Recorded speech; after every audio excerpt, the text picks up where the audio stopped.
Hello, everybody. I hope you all are hearing me clearly, and welcome to the book launch for One Day Congotay. We have the book here with us today. This is the book. It is the first publication for Caribbean Books Foundation. It is a short story collection of Caribbean folklore.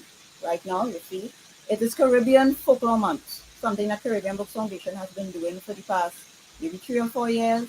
You notice my guy in the back there, my favorite folklore character, Anansi, and all his spiders. So that's just a little decoration that I did. So my name is Trunix. I am the editor for the collection, and I'd just like to welcome everybody who's joined us today for the book launch. We're so happy to have you. We're going to be talking about this book, and we hope that we could get a chance to read some of the stories from it. Well, not the whole story, but just to give you an idea of the content of the book. And you'll also get to meet the authors who contributed to the collection. A lot of hard work went into it. The stories were really great, and we're really proud to show everybody this book today. And we hope that you'll support us and go on Amazon and buy it. Right? So, first thing we're going to do is we're going to introduce the authors. Now, it is Caribbean Books Foundation, so we made sure and we put it out to all the Caribbean, and we got authors from 3 different countries being a part of this collection. So we're going to introduce you to the authors from Guyana. All of them are here, I think. Yes, I'm seeing them. They're in the studio.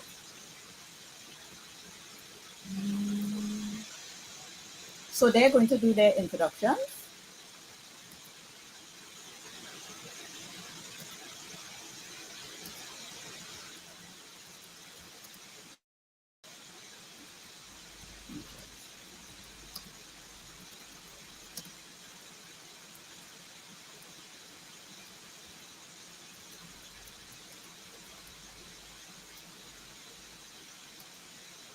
Right, so we're going to be putting them on the screen. The 3 authors from Guyana I hope I'm pronouncing all the names correctly, is Cosmata Lindy, Gabriel Mohammed. Everybody please put on your video and your mic if you're ready, because you'll have to do your introductions now. And Tania Lashley, right? Those are the 3 authors. So let me just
They're not meant for those who are comfortable with silence.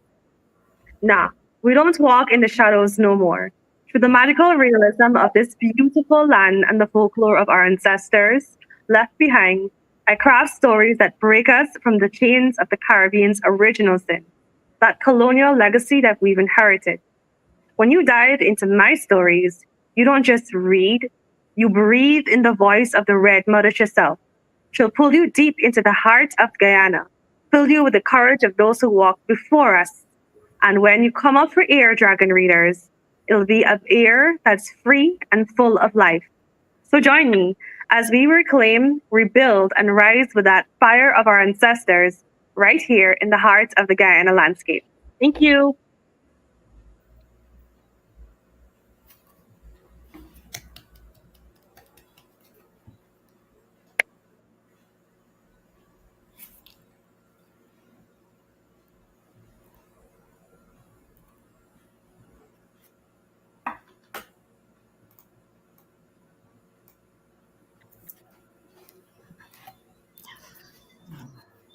Good evening, everyone.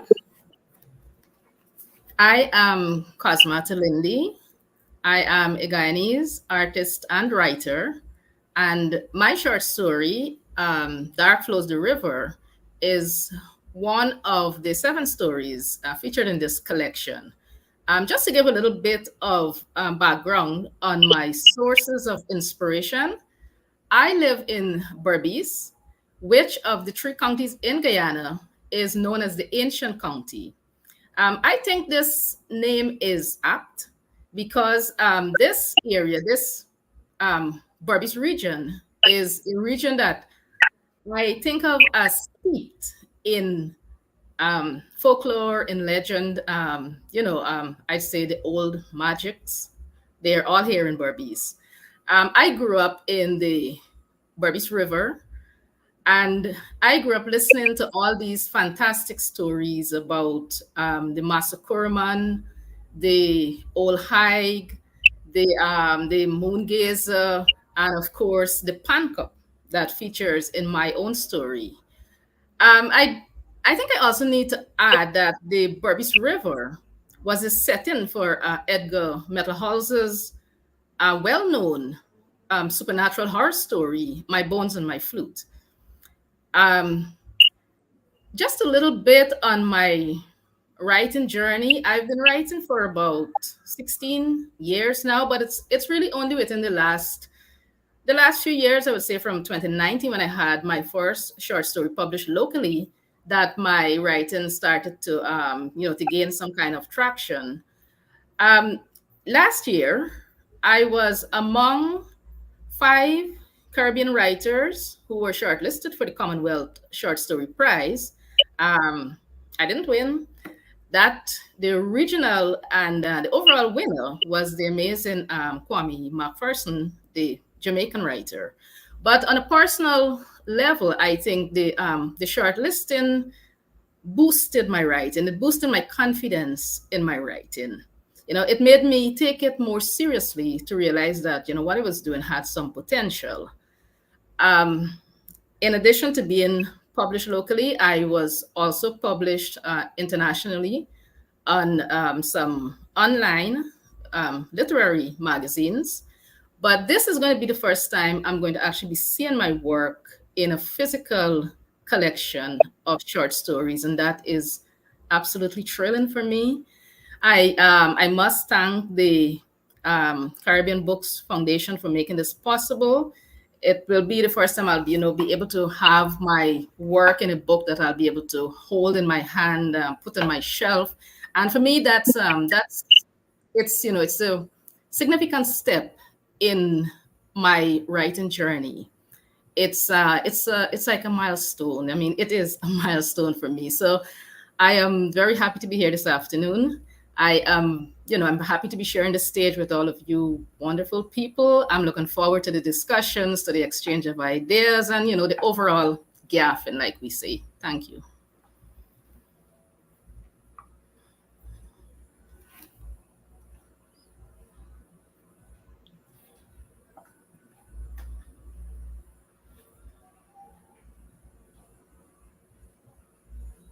think I'm the youngest of the three here. I haven't been writing for long, and I've never really gotten anything published to this extent. I've written a lot of short stories and poems, and my part in this book is a poem. It's called The Haggard Bender. And what inspired me to write it is because I remember there was a period in time, it still happens, but there was a specific period where I was seeing a lot of deaths to vendors specifically in Guyana. And every time I would go on news, it was always someone older. They were always targeted specifically because these criminals knew they could not defend themselves well. And it stuck a card with me, especially because my mom, she knew someone that was killed in that fashion. And it made me realize that it wasn't going to stop, and it was cruel, and it continuously happens. It's always something that happens specifically in the nights, like some darkness creeping over these people and specifically targeting them. So my poem, I wrote it as this harbinger, this woman who was killed in such a brutal fashion, and she rose up and she was like, I'm not going to let this happen to anyone else, and I'm going to take revenge, but also serve justice for not just myself, but for everyone else this has happened to, and to prevent any other victims. So my poem is basically, she was killed, and her spirit, she always appears in very crowded market spaces as a unassuming old woman. She's sitting down, and at her table is just a bunch of jewelry, something tempting to anyone walking past her, and to any thieves that might think they could take advantage of her, or someone might pick something up from her table and steal it and might not think that she's looking at them, she's watching them. And she's assessing them to see if they're truly cruel, if they're stealing for whatnot. And she targets them to keep others safe. And I just wanted to include that in the story because I thought it perfectly encapsulated what the theme was, which is rising above, basically. And I don't know, I'm just happy to have my part in this included because I generally never thought I'd see like my work in a book among others like talented writers. So it's just great specifically. Thank you.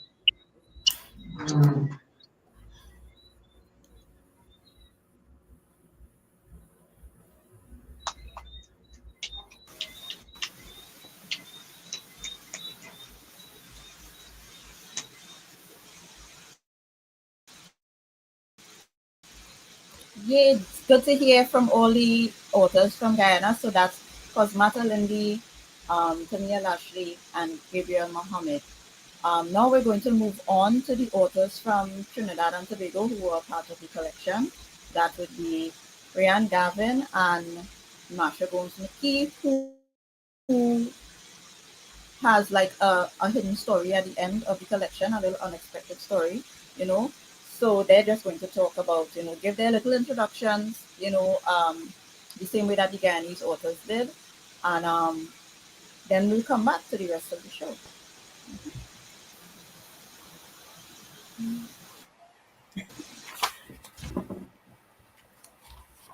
Hi, good evening. Thank you for having me.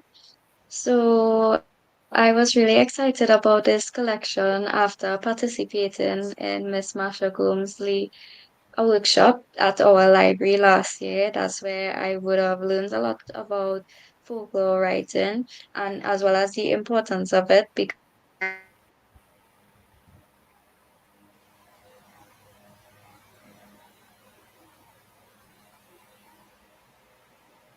and being up in the country would always get these stories or even possibly have a boy come and pass any night and even as in primary school where somebody always yelling this yeah sukunya in the tree. But then as I got older, the less and less I would have heard about these characters and hear about these stories and I realized people are telling their children these kind of stories less and less. So after participating in the workshop, I realized it was important for us to have more of these stories in our current environment and to have them publicized and even to have them in physical forms where they could be told to the generations coming to actually preserve this aspect of our culture. So being able to have a story in this collection meant a lot to me since my newfound observation of the importance of folklore and preserving this part of our historical and cultural background. it also forced me to even look into it a bit more. So I'm glad to be a part of this and to be part with everybody. And thanks again to Marsha Gomes-Mc for teaching me a lot about it as well.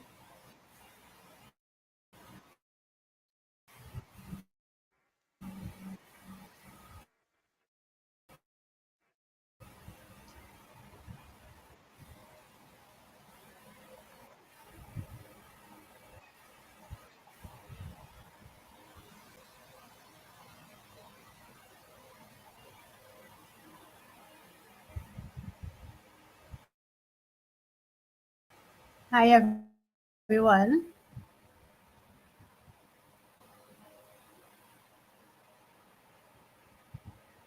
I am breaking up a little bit. I hope everyone is hearing me. My name is Marsha Gomes-Mc Kie. I'm the founder of Caribbean Books Foundation, and this story was an addition at the end. I really I wrote the Navajo's Solace. I think I'm kind of just checking off folklore characters and writing stories about them. And this story, when I wrote it, I said, okay, it might be perfect for the collection. And I sent it to Tunics, and she said, okay. Um, I am a writer and an illustrator. At the end of the day, that's what I do most of the day. So I write children's books, I write romance novels, I write middle grade novels, and also I do a lot sometimes low content books because I'm an artist as well. As much as I write, I'm also an artist. So I find that half of the work that I do is always into art as well. So I do notebooks and I do journals and I do all of those little things. So it's nice to balance it. But I absolutely positively love folklore. You see I have a folklore character right behind me. I've been redesigning folklore characters because I want them to look like heroes. um, and I think the it usually starts with a design. I design the character, and I say, okay, this character looks like it need a a different story. When I say a better story, a different story. So I usually start with the design. I usually start very visual, and then I get into the writing. So I had the pity of the Lago who from that story for a very long time, and then I kind of crafted a story around him. So my writing is very much focused around my art as well. Um, so I am very happy to be in the collection. I wasn't sure I could make it. I could make the deadline or anything like that. So I sort of stayed out at first. I said, okay, if I couldn't make it, then I wouldn't be in it. But definitely, and afterwards, after the editor, I absolutely stayed out of it, and the editor did everything. And when she sent me, so I was like, wow, I really love being in this collection with these people because these stories are really wonderful. And I hope you all go out and get it, and I hope we have other opportunities, definitely other opportunities for these writers to give us more work. So let's begin. Let's have a wonderful night, and I want to hear some of the readings.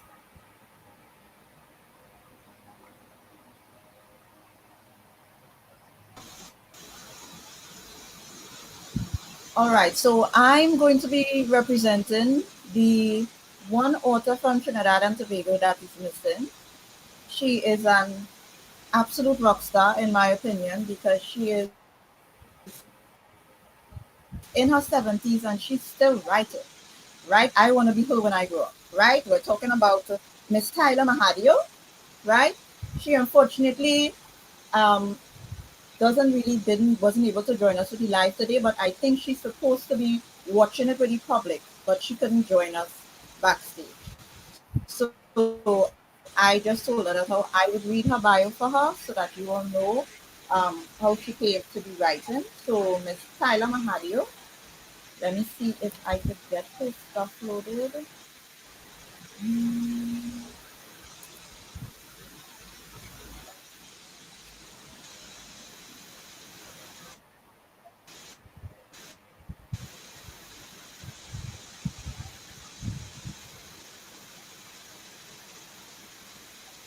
Right, so the name of her story is In the Face of Papa Boy's Wrath, and her bio says Tyler Mahadio formerly Tyler Ramdeni, was born on September the 4th, 1948, in Lebrant, Manzanilla, in the Republic of Trinidad and Tobago. In 1959, he was engaged in a popular game of that era known as Bursting Bamboo, when tragedy occurred. This left her deeply scarred, physically, mentally, and emotionally. Her teenage years were the worst, as some unscrupulous people did not let her forget her scars and made fun of the way she looked. It was during this time that she sought refuge in books that dealt with the power of the mind. She became so fascinated with this area of study that today she is an ardent seeker of the secrets of the universe. Widowed at age 41, she is now a retired teacher, mother, and grandmother of one. She is also the author of the novel When the Fog Lifts and The Ravine That Came Alive at Night. So that's Miss Tyler Mahadio, hailing from Manzanilla.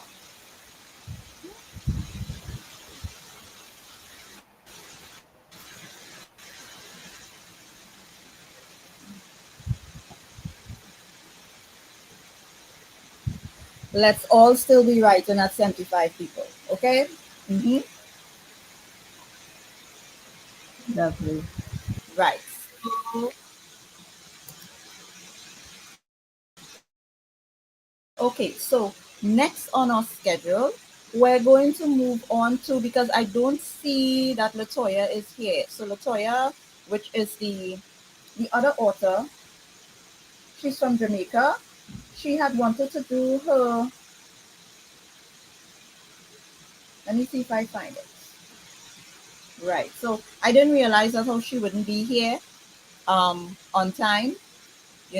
She sent a message saying that she would be late, but I really would like to do her intro anyway. I didn't do her intro card for her though because I thought she would be here. So I let me just read her bio from the book.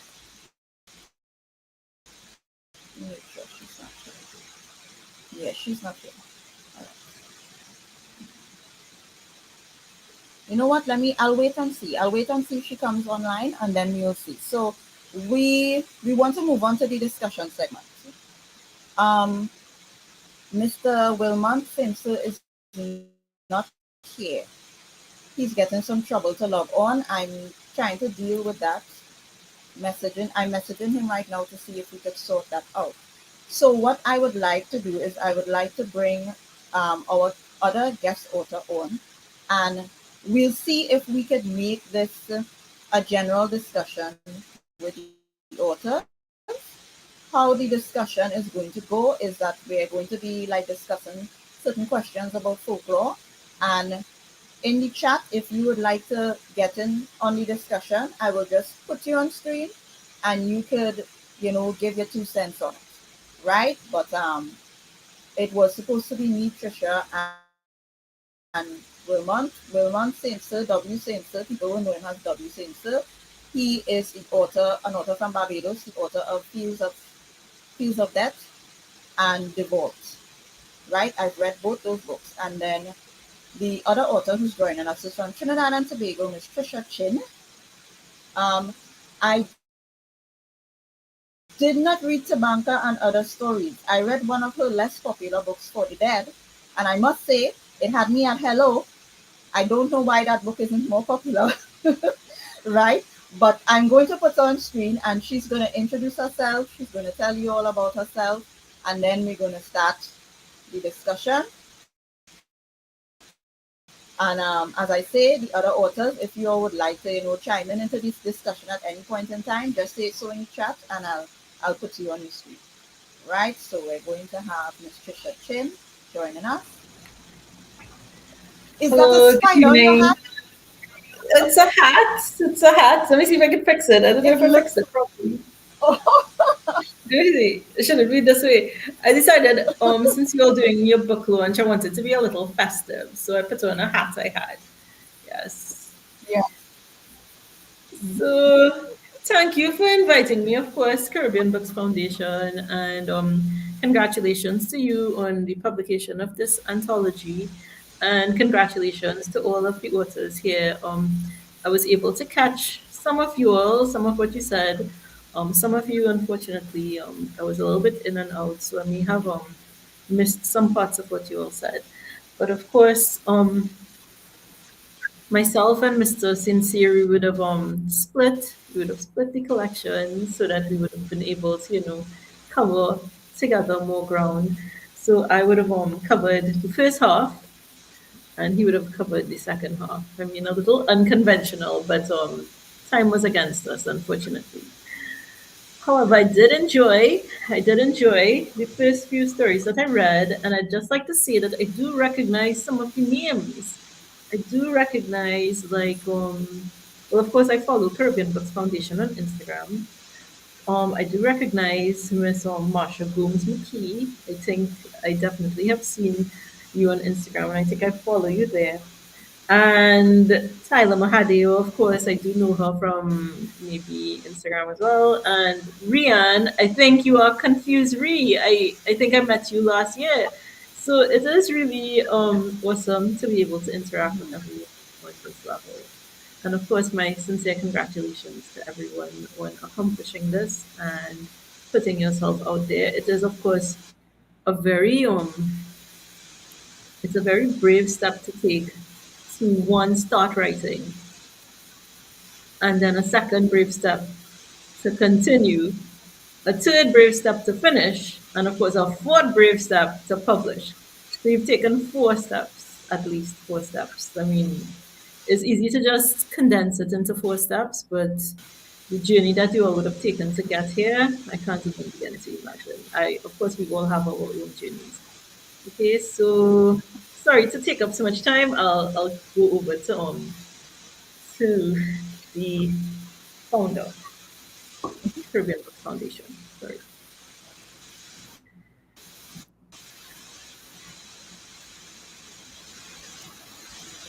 All right. Hello. Well, one of the just one of the overall questions, and I mean, this would be a question specifically for you, because I mean, we have the other authors here, but what's your overall view of the collection, like of the parts that you read? Yeah. Well, I read a little more than 50 pages. I went up to a good bit more. But in terms of really reading in depth, it would have been that half. But what I thought I was intrigued. I was intrigued by the concepts that persons have in their minds and play around with. So, for instance, when I read The Haggard Vendor, I don't know if it was intentional, but I got a slight Middle Eastern kind of vibe. I don't know why I got this vibe. Maybe it was just me, but it seemed out of this world because, of course, you're saying she's only visible to those who have greed in their hearts, and it's because it's almost like a revenge tale, so that she could protect others who may suffer the same fate that she would have suffered. So she's protecting her fellow vendors. But even though she's only visible to those who um who have greed in their hearts, felt like she was it felt like she was so far removed from the Caribbean that maybe she was like Middle Eastern with all the jewelry and stuff like that. So to me, that was probably just me. But to me, I found like the concepts were very interesting. And of course, well, for Rianne with the river dancer, it was a for me it was a terrifying story because it contained, this incredibly taboo topic that we in the Caribbean and other places as well, it's very difficult for us to even come to terms with not just slavery. Slavery is of course its own horror, but also the the power dynamics of slavery. The idea that someone has this great hold over you. And the hold is that you are not considered a person anymore. You are considered property.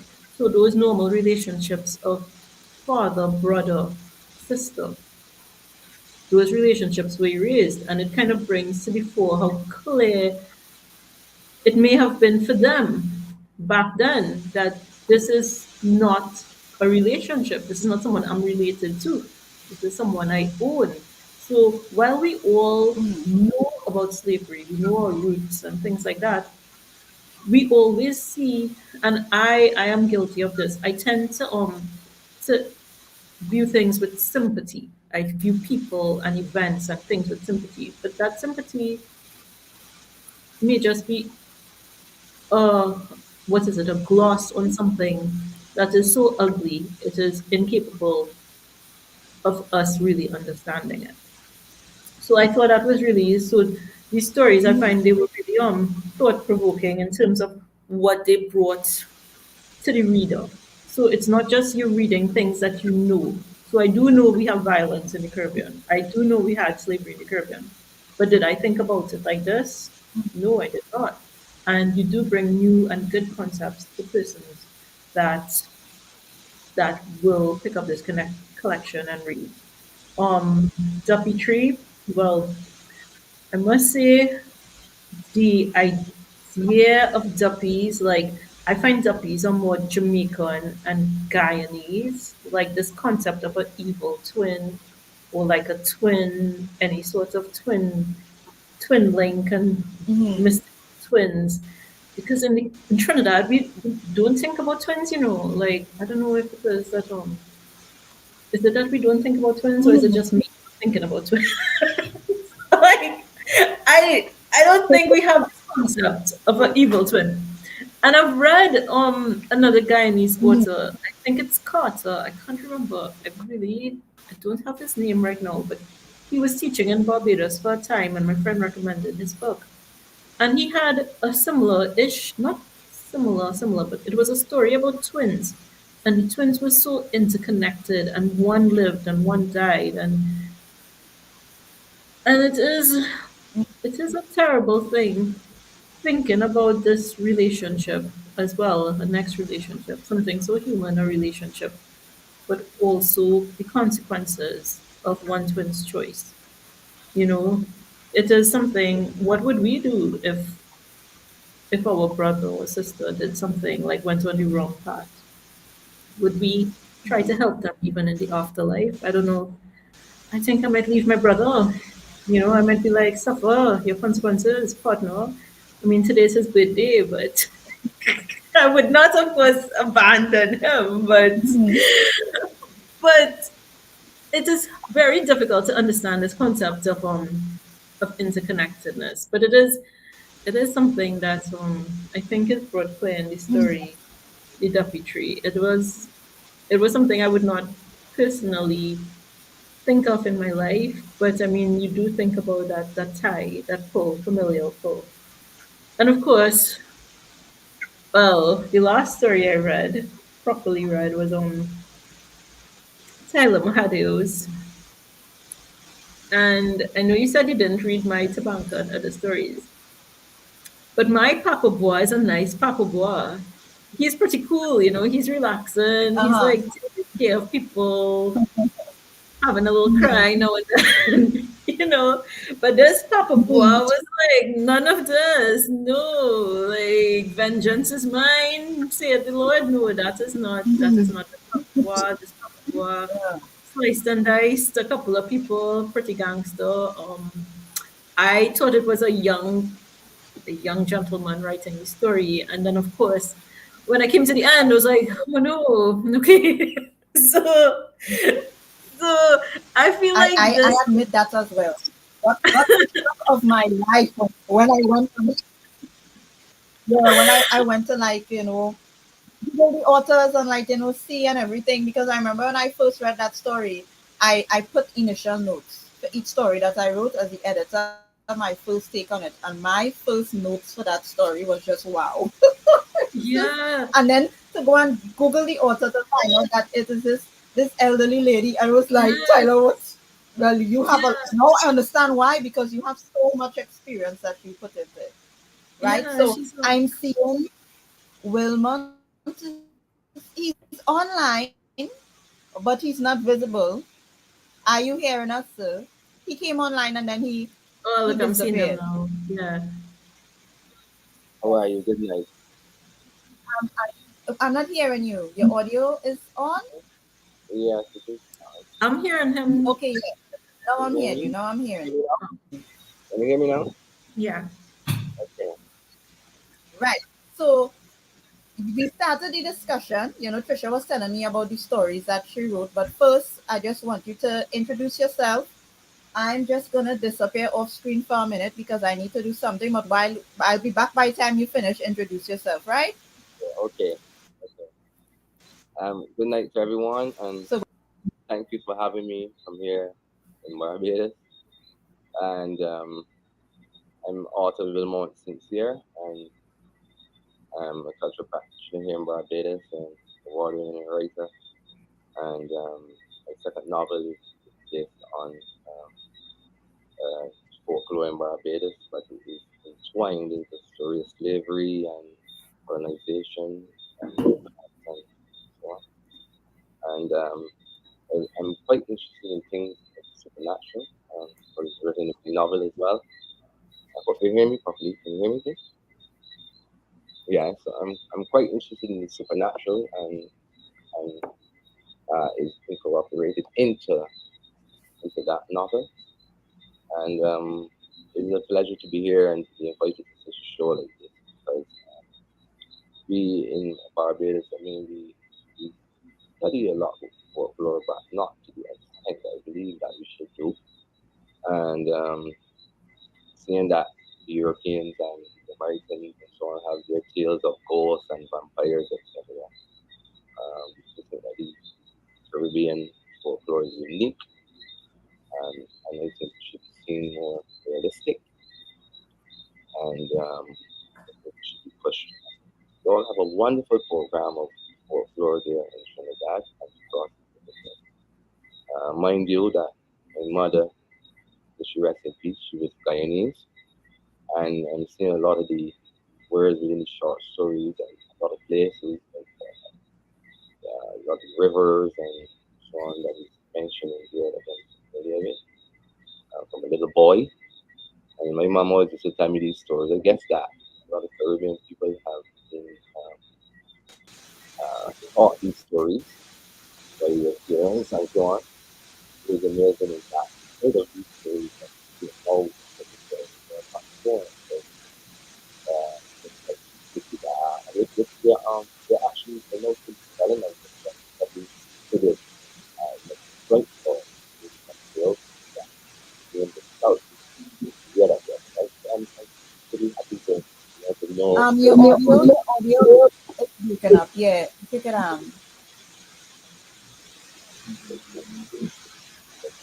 Yeah, and you can hear me now again. yeah, a little clearer. I'm trying to get that word.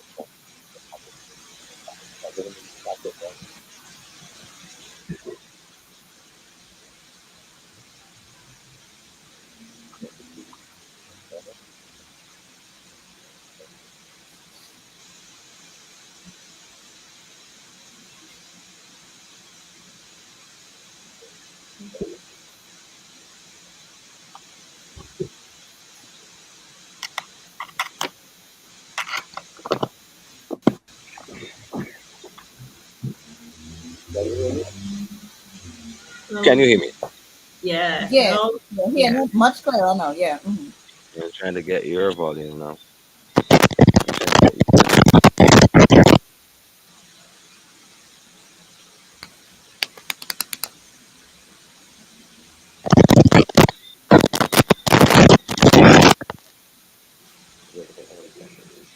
Yes, can you hear me here? Yeah, you hearing us? Yes, I can hear you. You can hear me? Okay. Yeah, we hearing you clearer now. Yeah, no, right. Okay. Then, yeah, Marsha, as you were saying, it's quite interesting the words, that we use, in the characters, and that yes, people are characters that you have a shape, and You need to lean into the mic some more. Yeah. Yeah, right. So maybe some of these characters that we have here. Can you hear me? You hear me loud and clear? Yeah. When you lean up here, you're better. Yes. All right. Okay. Yeah. So we have here in Barbados characters like the donkey. So maybe you can hear the donkey. Um, you heard about the badges, the shit. Uh, you heard about the PRs as well. And you know that God is gift to Caribbean people. Okay, so we could have Christians and they are telling us about their folklore. So we have Chinese telling us about their folklore people. You know, but in Barbados, the main folklore characters are really like the steel donkey, the heart man, and um the kind of the characters that The this steel donkey is that like the golden calf from Jamaica? okay I this always think I always wonder if that is like a variation of the same thing. uh, okay this steel donkey is like character in your short story um, and Marsha in your short story Mm-hmm. it flies talking and stuff. But the sea donkey now is actually like a person who ride the sea donkey and Mm-hmm.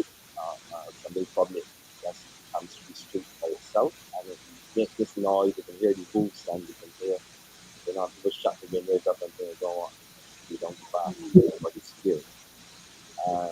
The heart man, which I've mentioned in my novel, when you used to go to school as little boys, like they were heart man is coming, you know, and Mm-hmm. we would run with all our might. You know, that's when you got to school, you would run for your life. So, it's like folklore is always something embedded within us. And stories that are read, even movies and more, I know that it is so prevalent in the countries that we all come from, especially Trinidad, you know. My last name comes from my mother's husband, and Trinidad, he's from Trinidad. And so I went to Trinidad once, and was staying in the house. A lot of things here, very country. So this photo is I'm connected in some way. I'm a Barbadian, Balinese, Trinidadian. So it's a pleasure really to be here, honestly. And the story is really moving. Um, my belief is that all these folklore characters came from the outside of the Africans, and it's like we are of the African generations of people that the diaspora, and that slavery, that all of this uh, natural experiences uh, the Caribbean and those most of them with the Caribbean. So I truly enjoy your story, and I will take you to some points that I think very important as far as connecting with Barbadian folklore and everything. So I think it has been seen as something valuable in the House of Caribbean Book Foundation, and we think it's very unique, and it's an honor to be here on this show.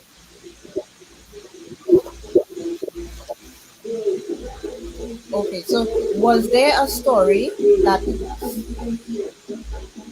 I hope you're not hearing that background noise, but yeah, was there a story that stuck out to you in the collection from the ones that you read?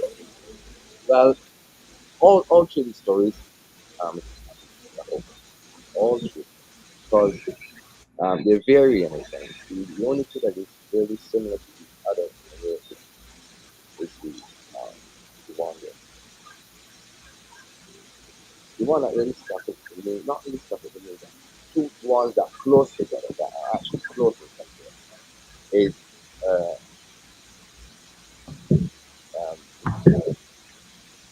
the one that when the blood doctor, the blood doctor, and The what? Which one is that? the blood doctor, The blood doctor. Uh-huh. and and and also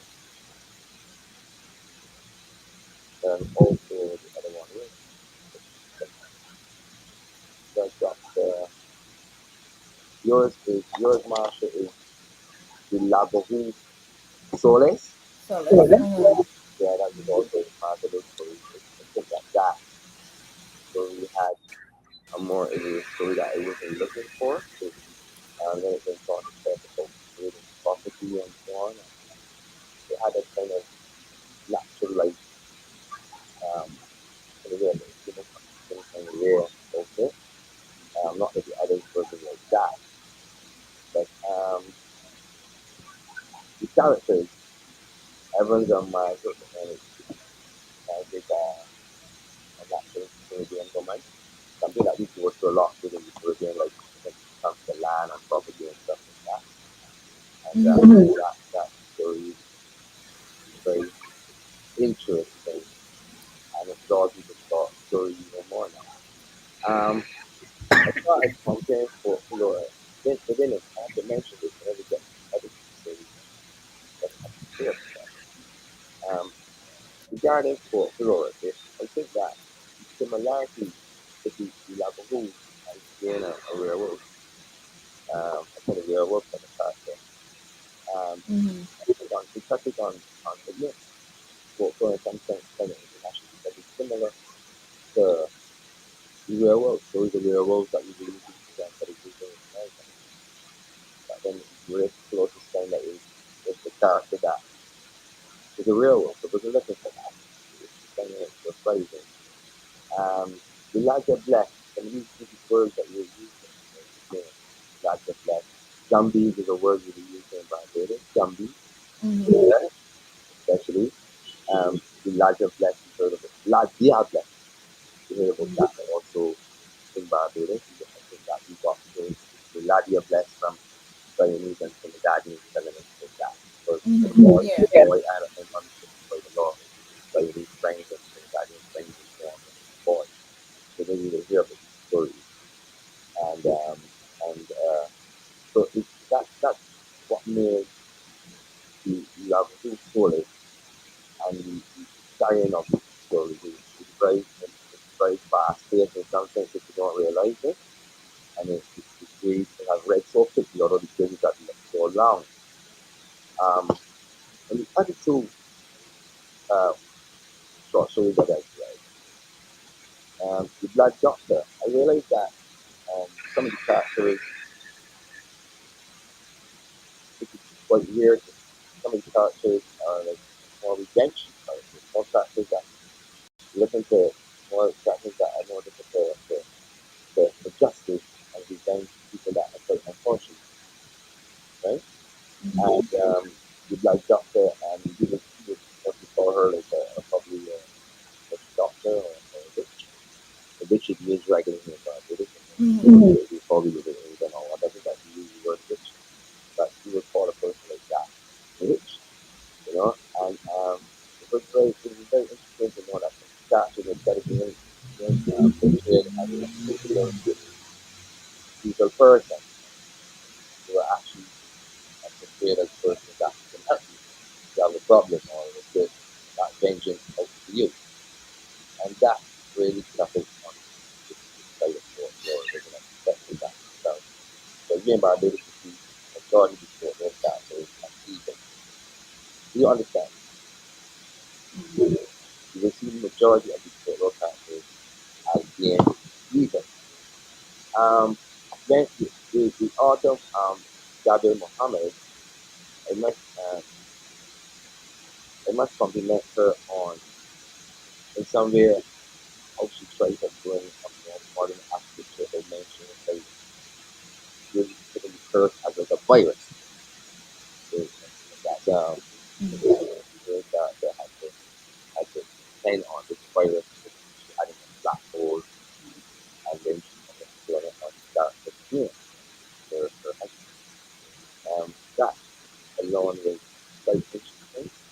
And the area of domestic violence was also domestic violence was also a part of that tale, and that actually brought a great body to the story. And so after the way how she intertwined that into that story was fucking complimentary. And the death came very sudden of the character. So, you know, again was also a very vital story. Okay, well, I'm seeing that it's 7. We started a little late because we are waiting for people to come in. But let's all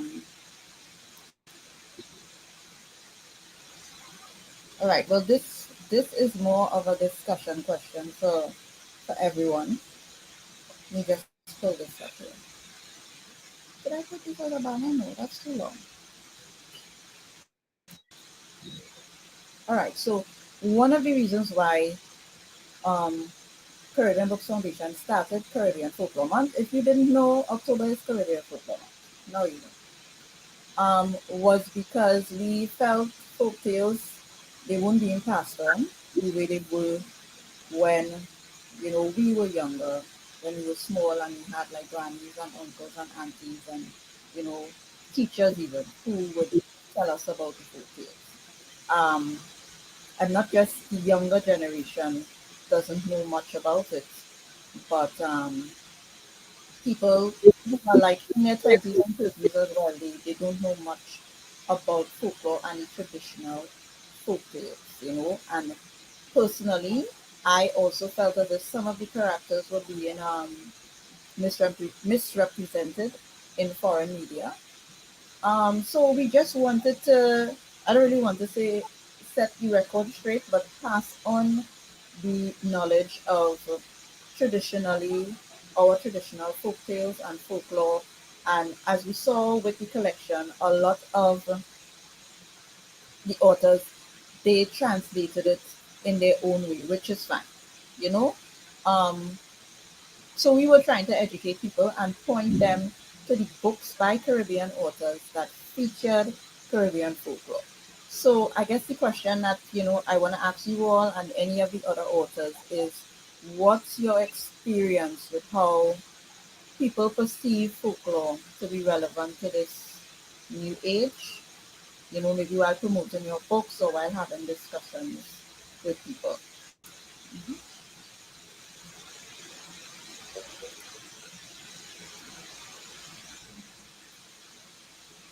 Wanna go first, Tricia? Yeah, you can go ahead. Mhm. You can go ahead. Um, what's our experience when promoting our books in terms of discussing folklore or how people receive folklore? Yeah, like how discussing it, but also how people receive folklore. Like, do you all find that that is the case? Like how we found that people just don't know anything about it, or they may have like a different perception of it, or maybe you live in a community where the children know about folklore, and that's not you're doing your due diligence to pass it on. I don't know if that is something that you see happening. Yeah. Hmm. Well, the thing is, like you, I started, but I didn't deliberately set out to provide different, a different aspect to folklore. Hmm. I I just started and I ended up with different things that were a little bit different. So, for instance, in Tabanca, I have words that come to life, and through discussions with people, I ended up with some of my stories. So, I ended up with a story about Indian folklore, but it wasn't really Indian folklore. It was more a story about Indian jewelry that I made into folklore. Hmm. And then I had a story about Playway. I did my own take on Playway, just because you don't really see any sort of folklore other than what we think is folklore. So you see the Laja Blast, the Laga Who, you see those. But it was only when I started, after I published Tabanca, that I started realizing that there are each ethnic group that came to the Caribbean came with their own folklore. you know. So the ones we know, the popular ones, that is like a mix for us here in Trinidad, a mix of French and African together. So when those French planters came with the when they were invited by the Spanish, they came with their traditions of superstition, and somehow those traditions mixed with the Africans who had their own traditions, and so we end up with what we have here in Trinidad.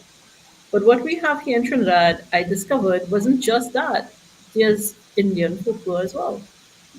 You know, so I, even though I'm part Indian, I wasn't brought up with the Indian folklore. I was brought up with my grandmother would have told me about, and my grandmother, we live in rural Trinidad. My grandmother is Cocopio, so I grew up with the regular. I grew up with the regular folklore, but even on the Indian side of the family, they didn't grow up with Indian folklore. So I do think that slowly, as people become more modern, and this is something that you have been hearing other people say in this chat as well, in this launch, as people become more modern, they have so many things that they're prioritizing. They're trying to keep up with the Joneses.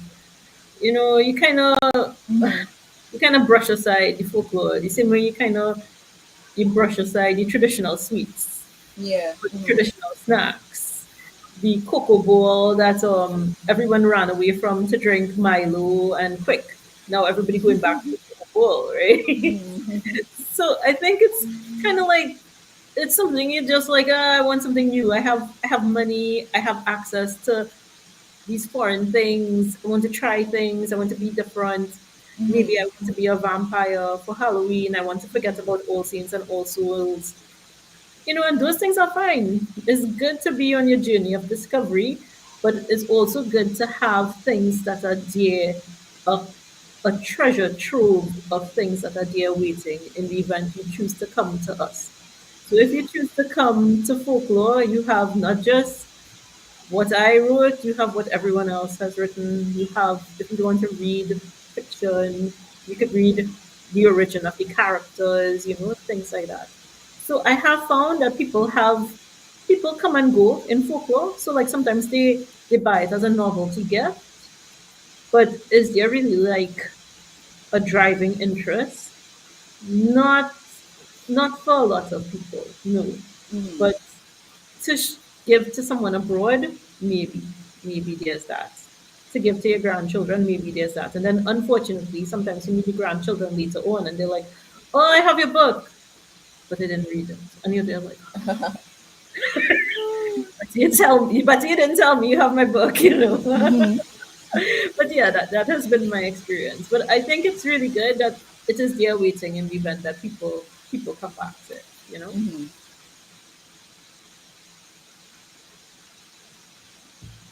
Let me just add it. I was You thinking wanted that to? study from there. I just wanted to add that I find that people in Ghana have really moved away from the traditional roots and experience of, these stories on regional life and fully began to use suddenly modernize with these kinds of forms that people want. And I initially was a blood doctor. I wanted to say too to these stories that my grandparents would have told me but captured a modernized problem and bring a practical solution to the landscape and the possibilities that the landscape suggests is really very good and correcting a wrong that has continued to happen in our country. That's what I want to say. Thank you.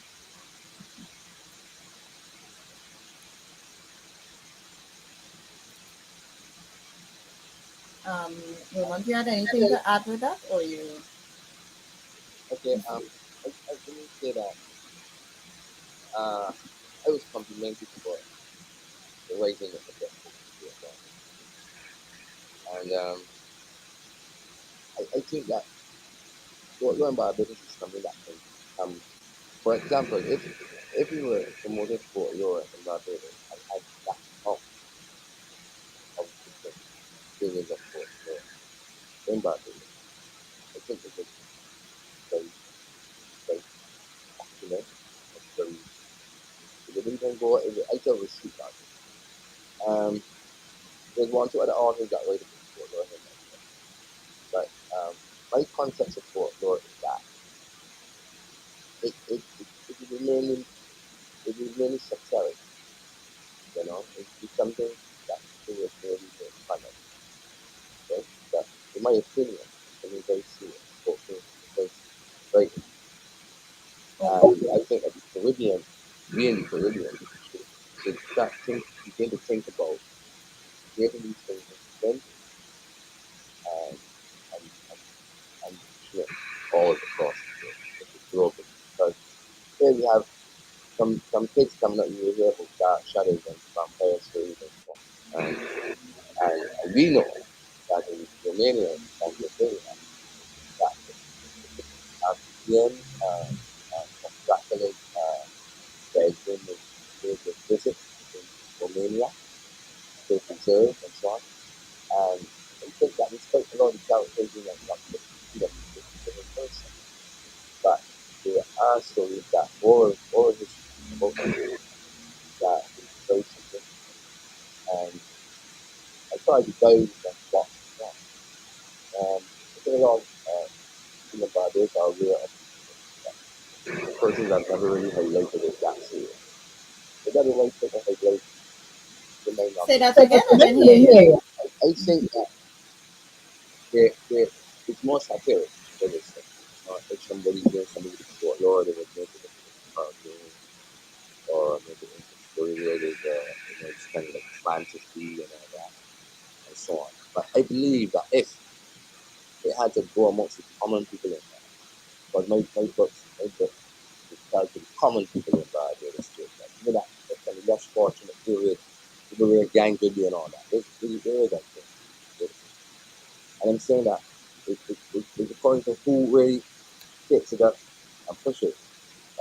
Trinidad has this broad area now for folklore. And I really do think that right now we should be thinking of creating it, films and so on, and giving it some more push and believing, having the confidence in ourselves that we are just as good as any international. But we can say that what they call horror stories or whatever is in some way folklore. Anything pertaining to characters that are international. And if we are more horror in the international scene, then it'll be even more accepted because we have more stories to tell, more characters, and it's actually like it's overlooked, and we have to build that inspiration among each other to push the story to its highest capacity because it is from Africa, it is African. You're still being Europeanized in this colonial era. You still more love the stories of being European, where we have wonderful stories here, and some of them are similar to a lot of the characters, and yet there are some that you've never heard of. You've never heard stories that I read from these short stories right there. You've never heard much characters within folklore of the national country. I mean, if I'm wrong, you can tell me. But I only heard about vampires and ghosts. But here we have these different characters in here in folklore and happening among people that uh, who are actually to be remnants of slavery, generations of slaves, and we have so many different stories of in that story. Why is it not? Why is it in the dark? Why is it lying later?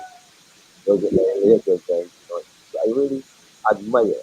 My admiration is very high to pertaining to how folklore is being pushed by Caribbean foundation. Something I even saw too about the riverine, stories about the riverine. A lot of started that to be along rivers and just jungles and so on. And I think that about it is a high. You understand me? So it is so rich. So rich. It is a marker for it's a comment at my book launch that you're not interested in what you're about. So you push it comically, like you stories. Are you ready to hear? It's quite serious. You know, they're quite serious stories, and this is what we want. You know, these books come on because now put it on the global market. World, that might be supernatural, but there are lots of areas that people love the supernatural. So if you can get it in those areas, it'll be quite fine.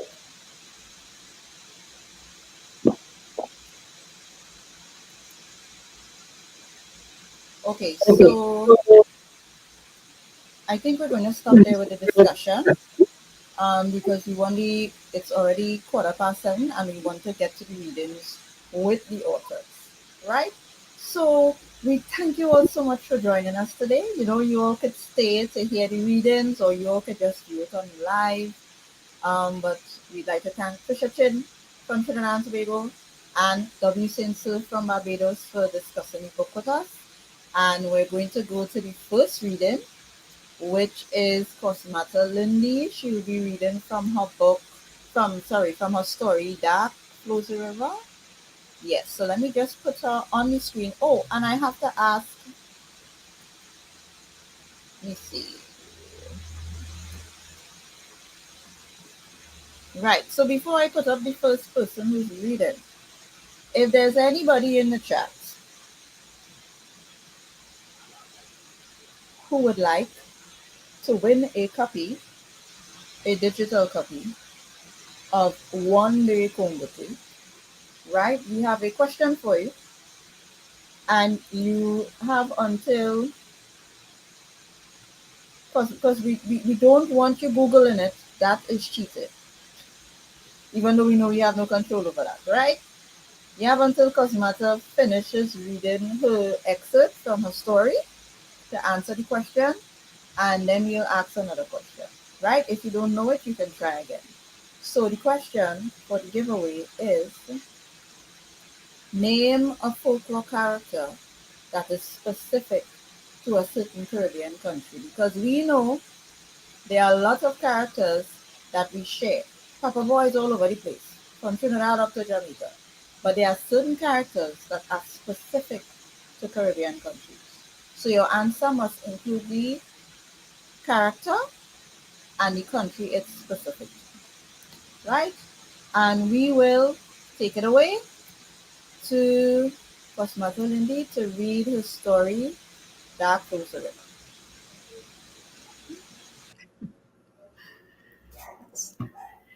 Thank you. I'll be reading this rather short excerpt from my story, Dark Flows the River. And I'll begin without any further ado. Charles lay wide awake. Around him, the other men snored in their hammocks. Between the fatigue of the day, the worry of surviving Devil Whip on the morrow, and vivid mental images of great granddaddy's pan cup, there was no room for sleep. Other images crept into his mind too. That last big fight with his father, that had almost come to physical blows between them. Him leaving the house with clenched fist and his brain on fire, thinking how badly he wanted to hurt this man who had given him life.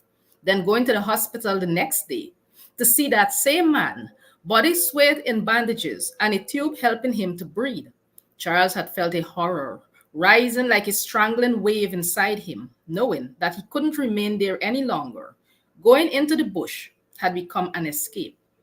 The moon had risen, and he looked out at the still jungle. Its shadows deepened, and its textures were shown in high relief by the moonlight. His troubled eyes fell on the rushing river, globs of foam flowing on its silvered surface, and he felt a chill. He did not belong here. This place of escape was not his world. This was the world of the men who slept peacefully around him. Its dark strangeness was not hostile to them, as it was to him. The ache in his head had intensified, threatening to burst through his temples, and he wanted nothing more now than to be back in his own world, where the shadows at least had names, and he could see himself more clearly than he did here. In that moment, he knew he would do anything to be back there. Cut up. The song jolted him upright in his hammock. Cut up. Singular and oddly hollow. It was coming from somewhere in the jungle.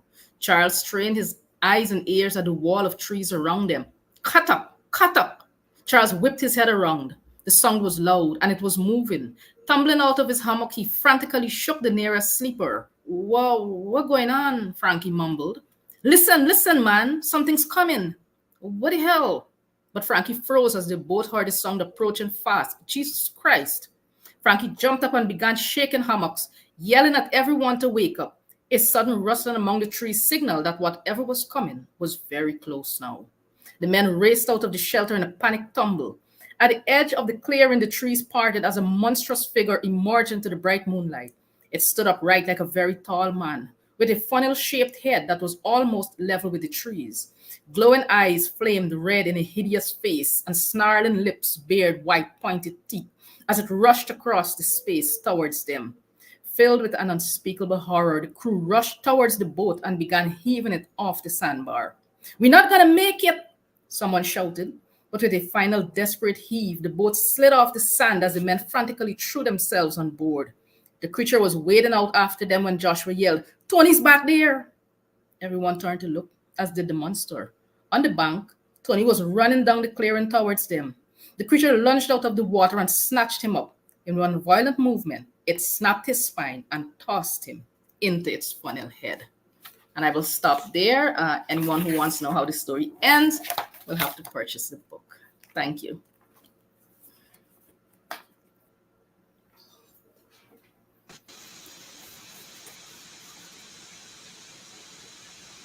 All right, thank you.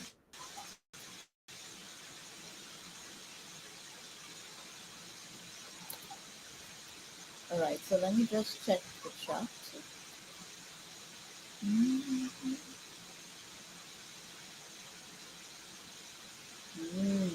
Okay, nobody got that one right. Right, and I think this is one of the things that Mr. Sitsu was saying. Someone put in the chat Old Heath, Guyana, but no, Old Heath is also in other countries, not just Guyana. There are a few of them. And the reason why I said that specific question before Cosmata read it, because her story features a character that is specific to Guyana.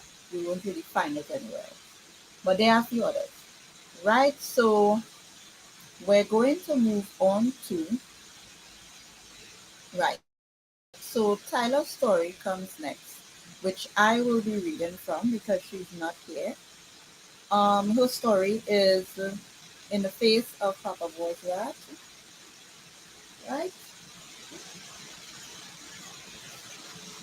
Let me see what question I can ask before I start reading that.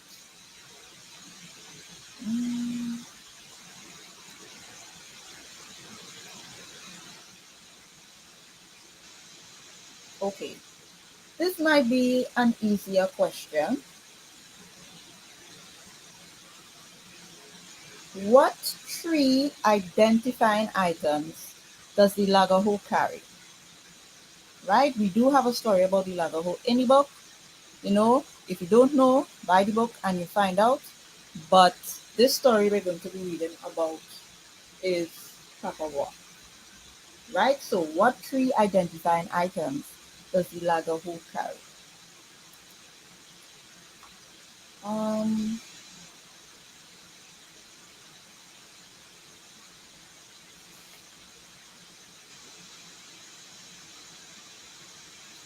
Right, so I'll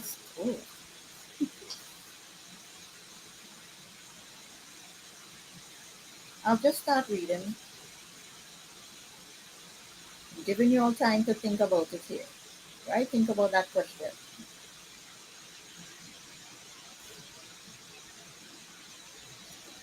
Right, so I'll start reading from him. In the ensuing days and weeks, Papa Boy responded to countless calls from animals needing his help, while falling trees crashed in the distance. A homeless manitou with more than a dozen babies in its pouch, a limping old buck, a snake with its head smashed, several deer, laps, agoutis, and iguanas dangling from a branch, its head almost severed, and a pregnant wild pig. Beehives and bird nests were raided and destroyed. While some of the animals were saved, others did not make it. His beautiful evergreen moors had, that comprised most of the forest, together with cedar, crapo, and balata trees, now lay fallen soldiers on the leafy carpet. A sharp pain cut through his heart as he stared at the withering trees that once stood tall and graceful, reaching out to the elusive sky. Papa Boar's half human, half animal blood raged in his veins, like an erupting volcano. His once peaceful verdant kingdom and its inhabitants were under siege. To add to his agony, the streams from which the animals drank were filled with fish traps. Not even the birds were spared.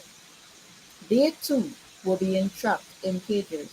A parrot, flying in a frenzy around her empty nest where she had left her two featherless babies, tore at his heart. As cries from animals in distress grew more frequent, the task of protecting his home and its flora and fauna became more and more urgent. Blood-curdling screams escaped from deep within him, the first to give vent to his anger, another to warn the animals that danger lurked, and finally a third to convey to the ones responsible for those dastardly acts that he'd had enough.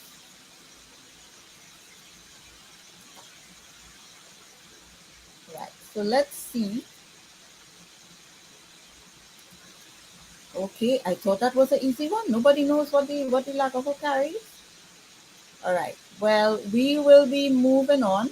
That was In the Face of Papa Bozrat, Tyler Mahadio.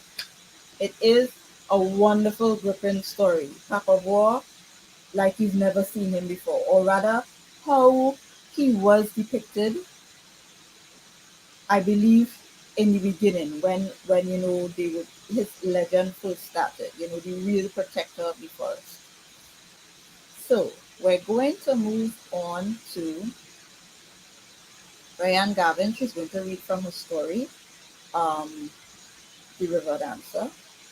Let me see what other question I can give you all here.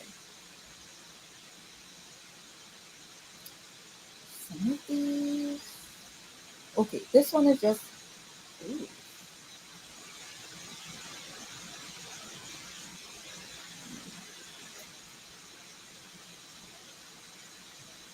Okay, this one is fairly easy. What culture or country did the Moko Jumbie originate from? Yes, it is a folk character. We do see it more during Carnival, but that's fairly easy. What culture or country did the Moko Jumbie originate from? Right? So we're going to go to Ryan. Where are you? Right, and she's going to read from her. Hi again. So I'll just be reading a few pages from the River Dancer. The blood darkening the water was reminiscent of the night of her birth, and the splashing caused bubbles to explode above her as she fought. Whispered memories of the chanting opium woman and her first fight came back to her. The other ladies of the house quieted her mother as she cried out, her screams mixing with her native tongue. A posy filled with water and blood was nestled on the ground between her mother's legs. The obeah woman's low rumbles filled the room as she rocked and spun around them. Using a calabash bowl filled with flowers, the blood of a fowl, and water, she splashed the blend around the room. The earthen floor became wet as the mixture splashed over the slave's swollen stomach. The baby fought her way out, bloody and bruised, her light skin contrasting with the earthy colors of the others in the room. She was the master's child. Soon after the birth of the child, the enslaved woman, Felicia, returned to the fields where the stalks of sugar cane carried the appalled voices of the slaves. Tension brewed as the Amelioration Act had long been passed. Yet, on this plantation, nothing changed for the slave. Like many others, Felicia kept meeting with the Obeah woman, who shared stories of strength and fighting back while performing rituals under the watch of the trees. They burned herbs and sacrificed any wild animals they could get their hands on. One night, after completing their rituals under the orange glow of a small fire, the small group of slaves beat out their own rhythms with their makeshift drums. Slightly crouched, their bodies bounced and twisted. Some beat their chests and sang the songs buried in their hearts. Felicia's head rolled along with their movement, the rhythm pounding through her blood straight to her core. They failed to realize that they were being watched and were quickly rounded up by the master, the overseer, and a few of the slave drivers. Angered by the scene, their punishment was quickly delivered.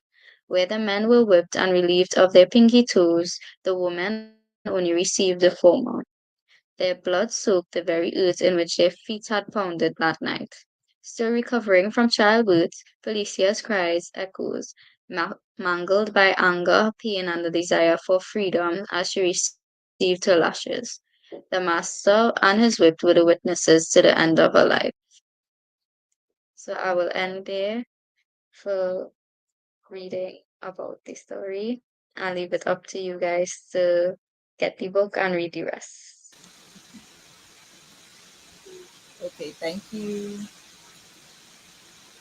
Let's see. You're having a hard time with these questions, boy. Okay, so this is the last reading. This one is a video put together by Gabriel Mohammed. Let me see if I can find it. It's a very dramatic reading, right? But let's give the last question before I play it. Okay. Name four Caribbean folk characters that are traditionally women. That should be easy enough. Like most people could think of at least two off the top of their head. And then if you really think about it, you could get four. Four Caribbean folk characters that are traditionally women. Right? And we're going to play the video of the reading from the story The Blood Doctor. Hey there, Dragon Readers. My name is Gabrielle Mohammed, and this is an excerpt of my story, The Blood Doctor. This virus will vaporize your husband's skin. His blood will be incinerated to ash. His organs and bones will shrivel to dust as he is remade a creature of the night. Snakes' soul will transform into a dog of starvation. This virus will force him to other domestic abusers. Do not be afraid to use it, implores Dr. Evian. Thank you for this protection, Dr. Evian. I don't take licks, I swear, promises Gina, accepting the virus. Oh, sweet Gina, whispers Evian as she hugs the woman. Save yourself and your child. As the burning star adjusts its midday fire, Gina enters her yard. Oh, no, she mutters, seeing Sneaks' furious face at the door. Cautiously, she enters the house. Is where you been all morning? Snake slams his fist into Gina's face. No, Snakes, no! Screams Gina, clutching her virus. Grabbing Gina by the hair, he pushes her to the ground. Kicking her back, he thunders, I walk all morning and no food in the pot. Is which man you been see? I didn't see no man, Snakes, but I live in you, she howls, her body heaving under Snakes' foot. Her virus nestled between her breasts. Calls Night Shadow, pulling Gina's attention as Snakes' demon rises. The raven croaks again, summoning Dr. Evian. Please? Me? You could never leave me, girl, unless you're dead. Snakes stomps on her legs, back on her belly. No, baby, Snakes! Pleads Gina. But his stomping continues. Like that thing is me on, growls under the rain of Snakes' food. Gina hears Dr. Epian's words. Save yourself, child. Feeling a contraction in her belly, Gina smashes her calabash into Snakes' face as he stomps his foot on her belly for the last time. She screams as the white, binding light of Dr. Ebion inhibits Gina's dying body. Snakes! Big bad man! Dr. Epion speaks through Gina's body. You have blood on your hands, so with Gina's final breath, I curse you into a whole egg. A man bent forward, cursed by time. Only at night you can come alive for the blood of a wife beater's face, or you're gonna starve. So shed your skin like the sniveling snake that you are, and hide it in a calabash ground. Coughing on chunks of blood, Gina's eyes slip into darkness as Snakes falls onto his knees, screaming, "It's what you do, Gina! Gina, what you do?" Tearing the skin from his face, he flaps onto his back, his bones, an organ shrinking inside his blood, incinerates itself into a Gina! He screams as his skin burns on silver moonlight. Crawling on his knees, he rushes for Gina's body, but is whisked away by a shadow. He reappears before Dr. Epion's stormy face, her laboratory rolling in foul thunder. Gina? And her baby? Booms, Epion are dead by your hands. Now hunt the monsters of your kind. Kneel, all hag! Scrambling to Epion's feet, Snakes replied, "Yes, master. Good. We have much to do. Thank you."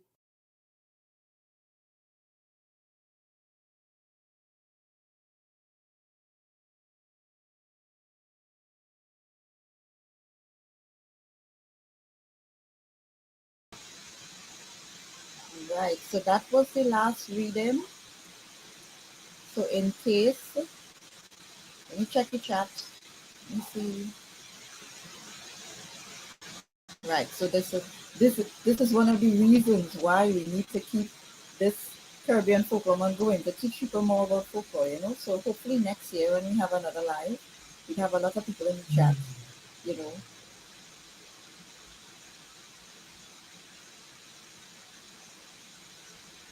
Yes. So excellent readings by everyone. And I think that is the end of our program so far. Does anybody have anything else to add? Any of the authors who are backstage before we go to our closing remarks by the founder of Caribbean Books Foundation? Let me just look at the chat.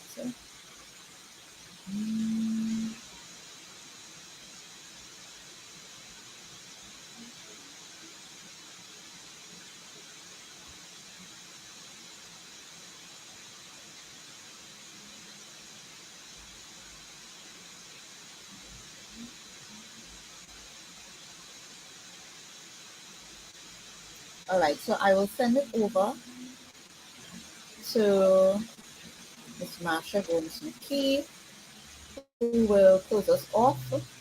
And we thank everyone for coming in today.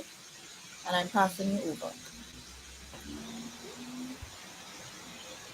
Hi, everyone, again. Wow, I just want to thank Gabrielle. Gabrielle, if you do audiobooks, I'm sure people would like your information. So that was great. So just, you know, I know a lot of people ask me about audiobooks, and if it's something that you do, please send me your information and we'll hook you up. Thank you, everyone. I want to thank the Ministry of Tourism, Culture and the Arts in Trinidad and Tobago. We got funding from them in 2002, 2003, and that really pushed this project to the forefront.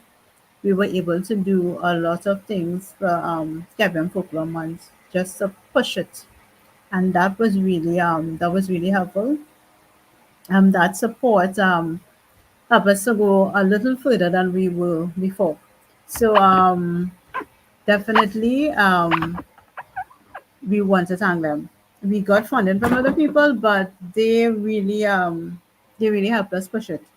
Um, I want to thank our host and our editor, Trunix, for the focus, the tireless effort Shunix really carried this project on her own. She really pushed it, and this short story collection is here because of her. So it really is her baby, and I want to thank Shunix for pushing the collection and getting everything out there and editing and reading the stories and recommending the work, and it really was a wonderful effort. Thank you to all the authors who submitted, who answered the call when we sent out the initial call, and who submitted. Thank you for sending your stories in. There was a lot of stories, and everybody didn't make the cut. But thank you for sending the stories in, and keep sending stories in. We really appreciate that folklore is here. Folklore is something that people think about, and something that people are definitely writing about. Um, to the authors who made it to the end: Tamia, Rian, Latoya, Tyler, Gabriel, Cosmata. Um, Thank you so much for trusting us with your stories and your poem, and just sending that in. And the book is here because you submitted, and you made sure that everything was in order, and you gave us the opportunity to put this book together. And it really is a lovely book. I I want to see it on bookshelves. I want to see it on in libraries. I want to I'm already thinking if I can get funding to get it into some libraries, and it's definitely now you have. I always say you need a product to push it, and this is definitely a wonderful product that I'm proud of. Um, I want to thank our reviewers, Tricia and Tricia Chin, Alvin Sincere. Thank you for reviewing and the lively discussion. I was just there listening to the discussion on Caribbean folklore, and I even wrote down. I think it was Wilmot was talking about the steel donkey, so I was taking notes because I said I'm going to research some of these things. I love to hear about folklore. I love to hear about new folklore characters, which is not really new, but it's new to me. So I really um, so I'll be adding that, researching that character, and be adding that to the list of characters that I have.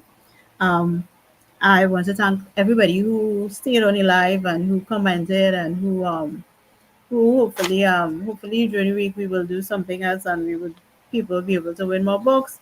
Um, I didn't want to answer any of the questions because I said no, that definitely wouldn't, but I was itching to answer the questions. Um, and definitely to the readers, the persons who read the story, and I love the effort Gabriel did in the end there. Wow. If and I said before, thank you. If you are into audiobooks or anything like that, tell us.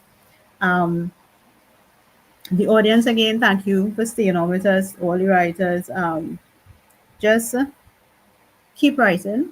I love folklore, and I think the more folklore that we write, the more we will get it out there as a not just as a genre with other folklore.